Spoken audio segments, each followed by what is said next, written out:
So many times when you start running after God, you're going to find your friendships and possibly your mate, because they're going to be running parallel with you. But if you're just sitting around and waiting, you're going to miss that opportunity. So take those risks, begin to run those things that God has already put in front of you.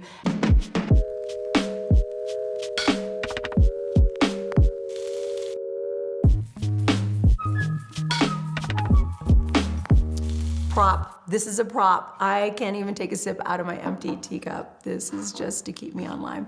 So we're going to talk about the do's. And I love do's. I always reformulate everything from a don't to a do, possibly from my rebellious childhood.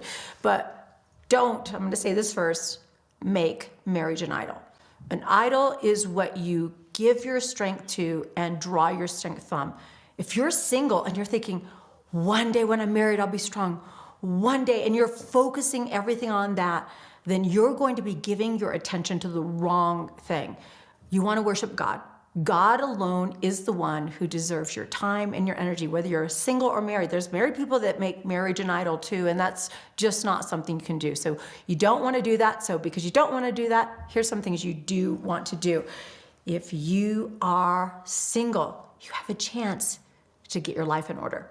Get your finances in order. You know, I remember I went away to college and I really had no concept of anything. My dad had given me an American Express card, and I took that American Express card and I opened up some credit cards thinking, this will be awesome. I'll pay those things off. And then one summer, I didn't get a job.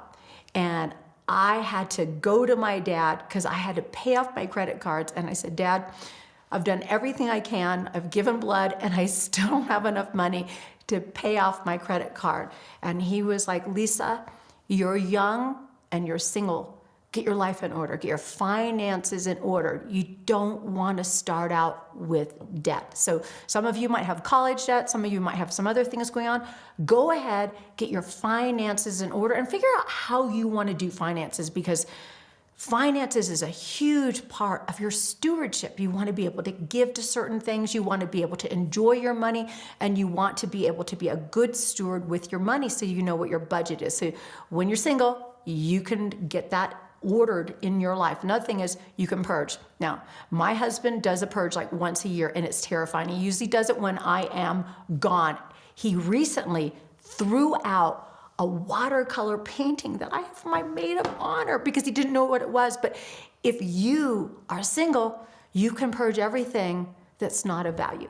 And you don't have to worry about going on a trip and your husband purging everything while you were gone. So you can purge your life, you can streamline, you can figure out how to surround yourself with only the things that make you feel good about your life, make you feel valuable, make it feel like your life is in order, the books that you want to read, those kind of things. Reading. My husband accuses me of reading being the other man in my life. I would rather read than watch a movie or do anything else. Read. Build yourself up. Challenge yourself with books that you normally wouldn't read. I know some of you are coming out of college, you're like, I've had to read so much. No, you're reading for a whole nother purpose. You're reading now to build yourself up. So read, do things. Take some risk. I love that you have a chance to run after what God has on your life. Find out what He is saying and begin to pursue it. You can jump state lines, you can go on a missions trip, you can do all sorts of different things, but run after what God has on your life. So many times when you start running after God, you're going to find your friendships and possibly your mate, because they're going to be running parallel with you. But if you're just sitting around and waiting, you're going to miss that opportunity. So take those risks. Begin to run those things that God has already put in front of you, and don't you dare wait. I hope you keep hearing this as a theme. Paul was single. What if Paul said, I can't serve God until I have my helpmate? I can't do anything. No, Paul said, okay, I'm going to do this. He said, and you even hear him sometimes talking about the struggle of this.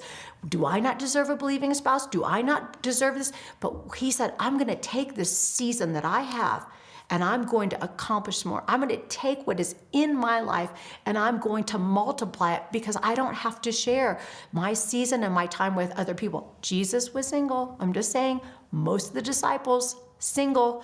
This is an incredible opportunity. If you won't see it as some kind of blight or mark that says less than, unwanted, and you say this is set apart, this is God's anointed time for me, then you will have a greater understanding that. I remember when John and I, we were not married, we were not dating, and I remember John asked me out, and I said, I don't know if you fit in to the call of God on my life.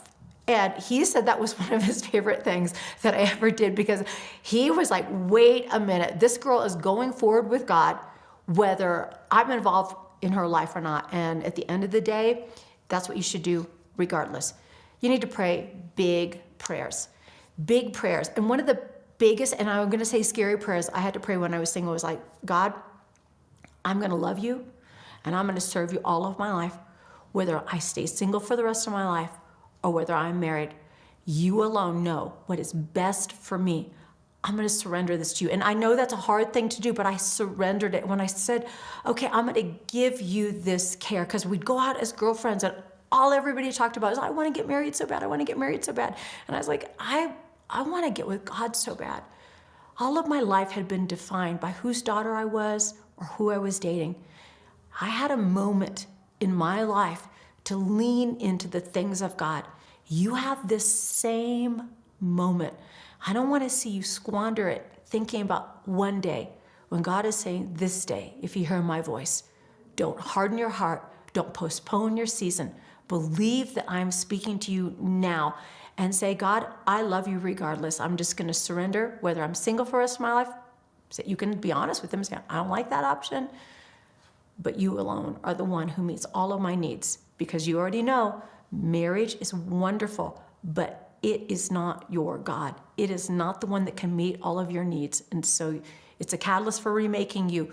But you want to understand that this is a good season, not a bad season. This is a good season. So know that. Be social.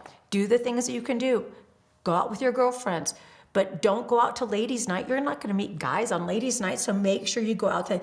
And then don't compromise your standards. A lot of times I've heard a lot of young girls, maybe I just need to lower my standards. Don't you dare lower your standards. That is not who you are. You don't ever want to win somebody by being something or someone that you are not. You cannot ever fulfill what God has in your life by you being less than what he has woven into you. So if it's not real to you, if you're just doing it because you think it's a good Christian thing, maybe you need to get alone with God and say, God, why do I have standards? But if God has woven his standards for purity and virtue and just your longings, then don't you dare compromise that. Now, if you're thinking your standards is, I want a brunette, I want to be 6'5", I want to be like this, then you might need to rethink some of that. When I met John, he was an engineering nerd, colorblind. I can't even tell you the different combinations that he was wearing in his wardrobe, parted his hair in the middle. And I remember thinking, okay, this is not what I thought I was going to end up with. But you know what? He spoke to me with respect. He loved God with all of his heart. He was a well of integrity. You can always help a guy change his hairstyle. You can always style him, but you can't make him be a man of integrity. You can't turn him into a godly man. Make sure you're looking for the right raw materials and not some unrealistic idea man that maybe you've seen on Instagram who uses filters. I don't even know. But I need you to understand this is a season of doing, not a season of don'ts. Don't say, I can't have sex, I can't do this, I can't do that. Say, I can do this, and I can do that, and I will do that. And you run with that in the season of strength. This is your season of doing, not your season of waiting.